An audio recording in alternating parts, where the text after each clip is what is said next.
Welcome to the Bath Fizz and Foam YouTube channel. My name is Robyn Smith, and today we are going to work on the Cada Rose Mold. The Cada Rose Mold was, again, something that people requested. I did not own it, so I ordered it. I'm actually thrilled that I ordered it though, because the bath bombs that it makes are so pretty. I was not prepared for how pretty they would be. I guess I had always looked at the pictures and just been kind of like, meh. And in real life, I am kind of shocked. I am shooketh at how pretty they are.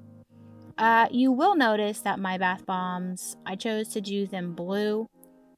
That's a stylistic choice for a current set that I'm working on for my other business. So, just pretend that it's another rose color. Okay, so I have filled the mold. I am going to press that detailed top into the mold, and I'm gonna do this a couple times, so don't worry, you haven't missed out on much. I'm gonna press the mix down with the detailed piece, and then I'm going to hold it over my bowl so that when I knock it with my spoon and I knock off all that extra mix, it goes into my bowl and not all over my table, which, that doesn't really matter because later you're going to see that it got all over my table, so it just happens. I am tapping the outside edge of the bath bomb mold. That's going to help release the suction that exists between the bath bomb and the mold itself. I removed the bottom piece of the mold first, the round undetailed part of the mold first, and now I'm going to remove the detailed part. If there's any kind of suction, like when I go to remove and pull that top piece off, if there's any kind of suction or it's not just coming away easily, I'm going to gently tap it with the spoon and then lift up like you saw. So here we go again. We're going to do it from the side so you can get another view of what I'm doing. I'm going to sprinkle the mix in to the mold, and I like to show you guys how I'm really sprinkling the mix in. People ask, how do you make your bath bomb float? And you'll see a lot that people will say, oh, you can't pack it really tightly. And I think when you're first starting to make bath bombs, that doesn't make very much sense because you have to pack it, right? Like you have to squash it in there to get it to stay together. If you're not squashing it in there, and then you pull it out and it's crumbly. So I understand why people would be confused when, more experienced makers will say, oh, you can't pack it very tightly. What they're meaning is that you're not pressing that mix in there where the bath bomb is super dense. So when I'm sprinkling the mix in to the mold, there are little air pockets that are being preserved inside of the bath bomb, even though I'm going to press it, I'm going to lean into it and all that stuff. So that's what we mean when we're saying pack it lightly, or don't overpack it, don't press it in to pack it too densely, things like that.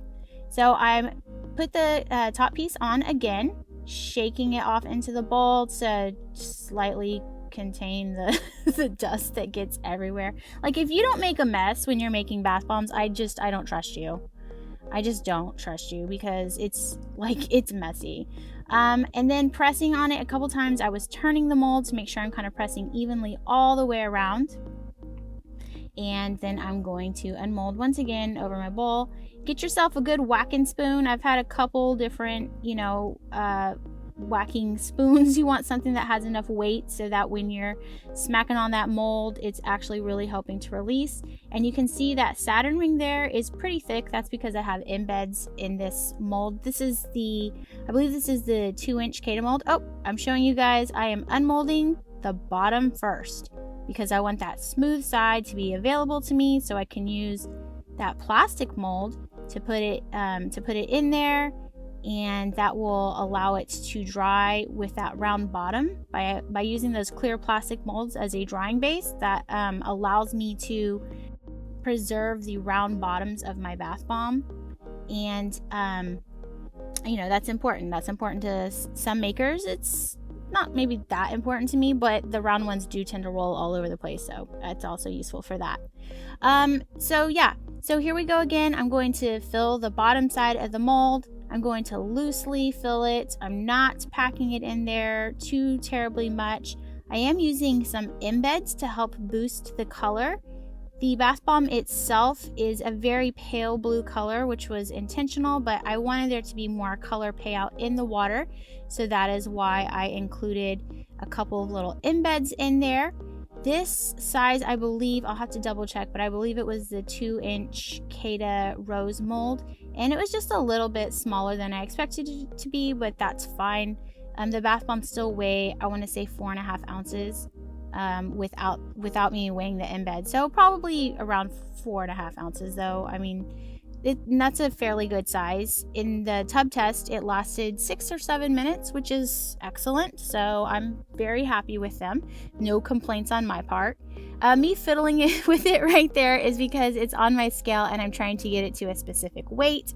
I'm showing you once again, I'm putting the detailed top on so that I'm getting all those nice details. And I don't knock it on this one. And you could see there's just dust all over the place. Oh my gosh. If I had knocked it in the bowl, it might have helped contain it a little bit more, but it's a losing battle. You're just fighting a losing battle. If you're trying to stay neat, I'm lying. I know some people who make bath bombs like in their apartment and they have carpet and they're so neat. They're not me though. Like, I couldn't live that life. I couldn't live that life having to make bath bombs over carpet. It's just not going to happen for me. Okay, so I've removed the sleeve, the outer sleeve that kind of goes around the shell, maybe is what I sometimes call it. I have knocked my bath bomb thoroughly, removed the bottom side. The bottoms of my molds, I mark them with an X. Some makers mark the top, but whichever one you choose, if you mark the top, then mark the top. If you mark the bottoms, just make sure that all of them are marked the same. That way I know I'm always unmolding the correct side first. And there it is. Isn't it pretty? Here are some pictures of the finished bath bombs. Yeah. And for your treat, for your viewing pleasure, I'm doing a tub test. I'm showing you guys the tub test. So the actual bath bomb itself, like I said, does not have a lot of color in it. So the foam is nice and white, but those embeds are what are providing that that beautiful blue streak of color on the water. And look at the color of that water. Like, gorgeous. Am I right? I will put a link in the description for where I got this mold, it's a Cada mold. I'll also put a link in the description for the colorants that I use. Thank you guys so much for watching this afternoon, and I hope that you'll learn something. Come join us at bathfizzandfoam.com or our Facebook group, Bath Fizz and Foam, Bath Bomb and Bubble Bar Support Group. And as always, happy making!